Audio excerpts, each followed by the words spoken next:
CapCut's video editing tools are so expansive and user-friendly, I might just switch from DaVinci Resolve. In today's video, we're taking a look at CapCut's editing features as a beginner and seeing how well I can turn a plain old clip into that intro that you just saw. Let's dive right in. If you've ever been on CapCut and you know how it works, you know that there are thousands of different templates that it has. You can actually create a video solely from CapCut itself. So if you want me to dive in completely to CapCut and everything that it has to offer, let me know in the comments down below. But today we're going to take a look at its video editing software. So what I'm going to do is use that same intro that I recorded, but this one's going to be unedited. So here's the full unedited clip. CapCut's video editing tools are so expansive and user-friendly, I might just switch from DaVinci Resolve. So the first thing I want you to notice is this toolbar up here.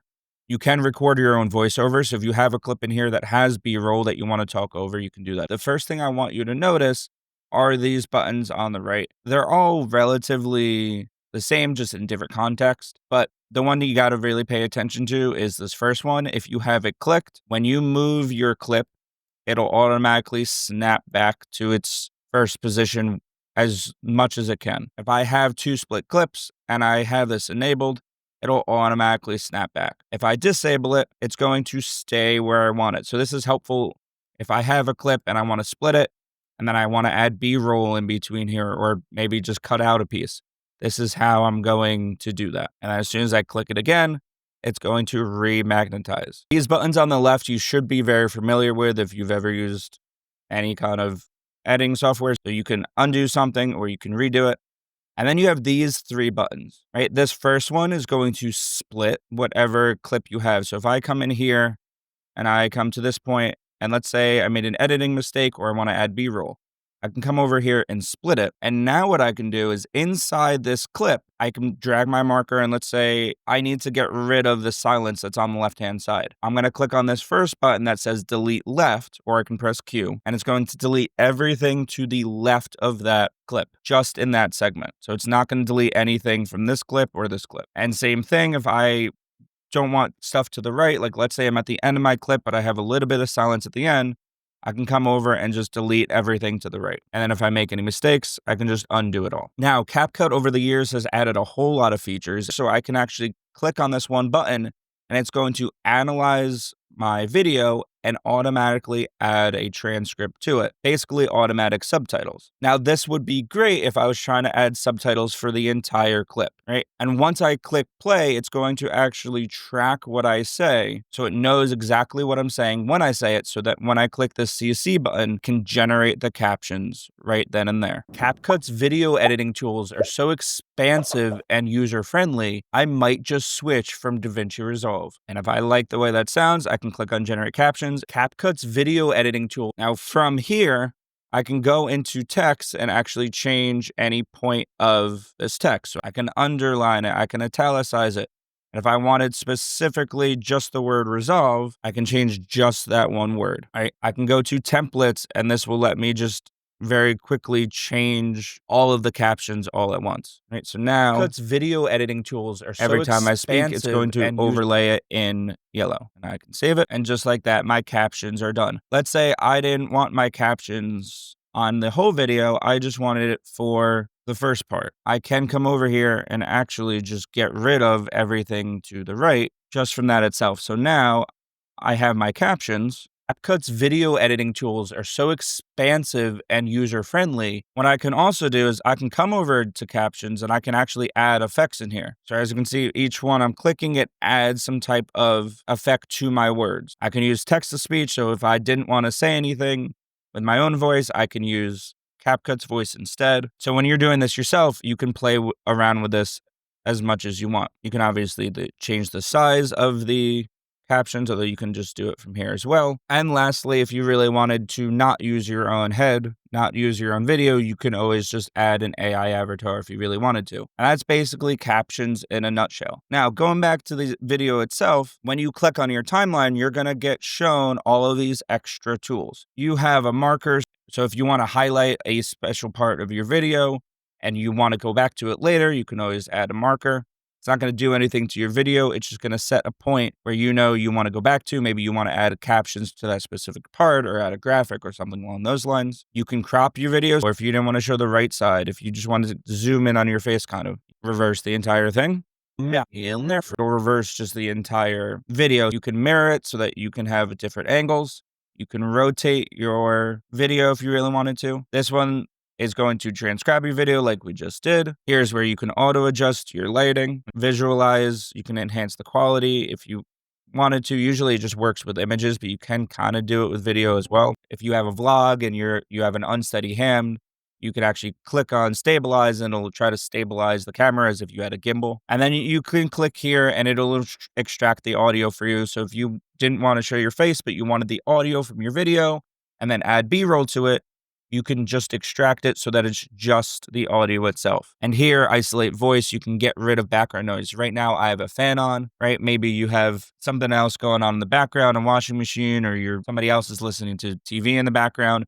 You can click on isolate voice and it will auto detect your voice and get rid of any background noise that it can detect. Once I am here and once I do click on my clip and I know what all of these buttons are doing, I can come over and here on this interface is where I can adjust everything about my clip. So if I'm going through it and I, again, wanted to enhance the quality, some of these buttons are in the quick settings menu down here. I do have some weird features. So if I click eye contact, it's going to do its best to track my eyes so that my eyes are always in the middle of the screen, and it's kind of creepy, so I'm turning that off. Again, I can remove the background. I can get a mask for this. So if I wanted to just mask my face, right, I can click on mask, click on the rectangle, and now everything else will be the background except for my face itself. If I had a background but I wanted to keep solely my face, I would do the mask feature. Right? I could round the edges if I wanted to, create a circular mask. Again, I'm not moving around that much, so it should be pretty easy to track. But even through this clip friendly,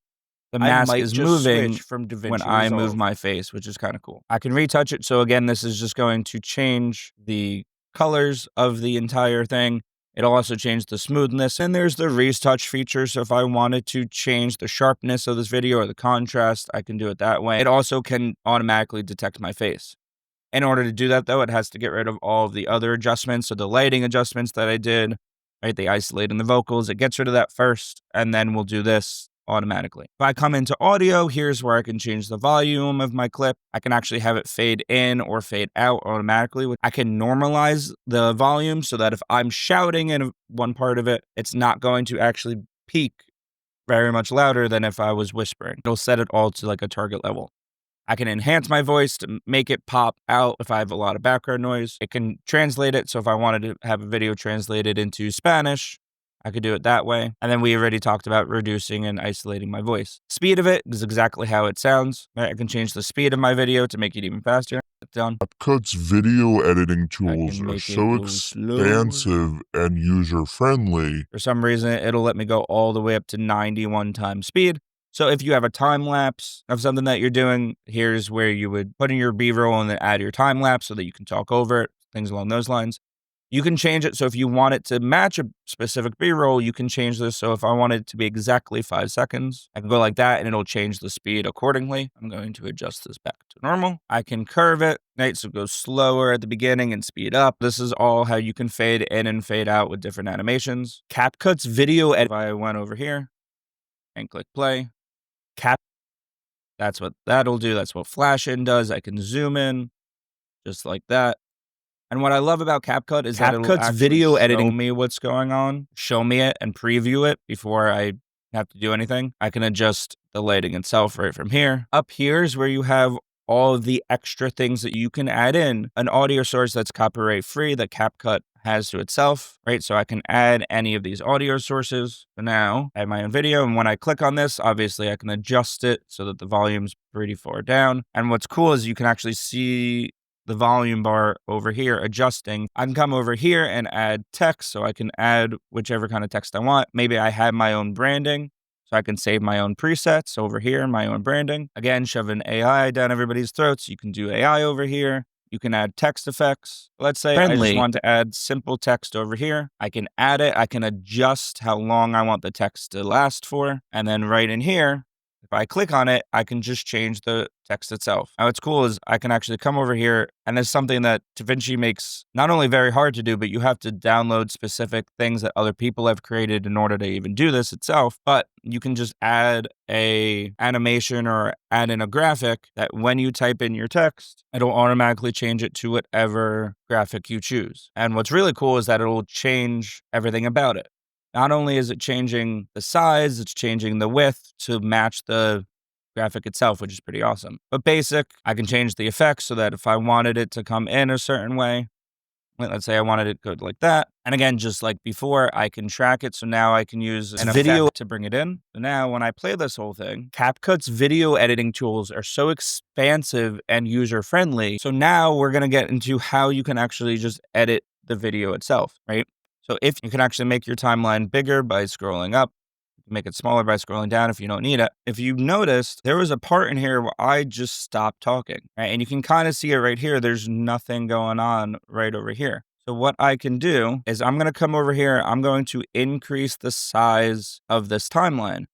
And what that's going to do is it's really going to zoom in, and I can see each part. CapCut's video editing tools are so expansive and user-friendly. I can come over to a part where I'm not speaking, like right here. If you zoom in right over here, you can see it's got audio, and then I just stop talking for this amount of time. What I can do is I'm going to come over here, split this section here, and come over here to where I start speaking again, and I'm going to split it here. And all I have to do is delete it, and it's going to delete everything in between. So now when I play it, CapCut's video editing tools are so expansive and user-friendly, I might just switch from DaVinci Resolve. Now I'm done speaking, the clip ends, but there's no gap of me speaking. Right? So I shortened it a little bit, but what that didn't do is that didn't change my audio. So I can come over here, again, split it here, and then get rid of everything to the right, press delete, and now it lines up again. In DaVinci, it'll automatically link to the video. So if I get rid of a part of the video, the audio will change, and so will the captions. There's pros and cons to both of those. You really have to pay attention to this, that your audio cuts at the right spots too, especially if you're doing a more expansive video where your thing is more than 8 seconds long, right? And you want your music to match up to your clip itself. I can add stickers into here. So if I came into here, CapCut's video editing tools are so expansive. I just said the word expansive. Maybe for the word expansive, for some reason I want a fire emoji. I can do that. And now when I click on it, now when I play the video editing tools are so expansive, it'll play that fire emoji.